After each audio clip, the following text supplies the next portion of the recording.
බණ කිව්ව අනුරාධපුර ආසන්නේ එක ගාමන්ට් එකක ඊයේ උදේ 1200යි ගාමන්ට් එකේ ළමයි අපේ හාමුදුරනේ 450ක් ඩිවෝස් දික්කසාද ළමයි 1200ක ගෑනු දරුවෝ අතරින් 450ක් ආයතන ප්‍රධානියා මට කියනවා මේ ගාමන්ට් එකේ 450ක් ඉන්නවා ඩිවෝස් වෙච්ච ළමයි කියලා.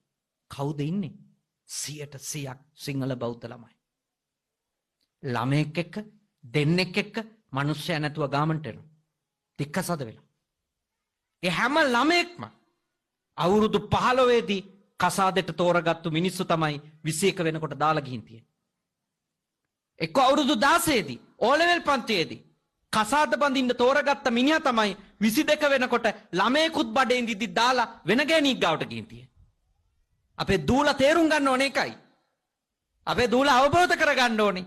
ඉස්කෝලේ යන කාලේ අවංක නුනොත් අම්මා දූ ගැන තියපු විශ්වාසෙට තාත්තා දූ ගැන තියපු විශ්වාසෙට අවංක නුනොත් වංචාව කරොත් මතක තියාගන්න තමනුත් වංචනිකයෙක්ට අහු වෙනවමයි. කපටියෙකුට අහු වෙනවමයි. නවත්තන්න බෑ. නවත්තන්න බෑ. අර 450 ඛේද වාචකය අපිට කියන්නේ ඇත්ත. අපිට කියලා දෙන්නේ ඇත්ත ඒක මතක තියාගන්න. අමතක කරන්න එපා. 1200කින් 450ක් දික්කසාද වෙලා යනෝ එක භයානක පණිවුඩයක්. සිංහල ජාතිය අද වැටෙන ඛේදනීය ඉරණම ඊළඟට ඔය ළමයි ඔය ගාමන්ට් එකවත් හම්බුනේ නැත්තම් නවතින්න පුළුවන් ගණිකාව වෙලානේ.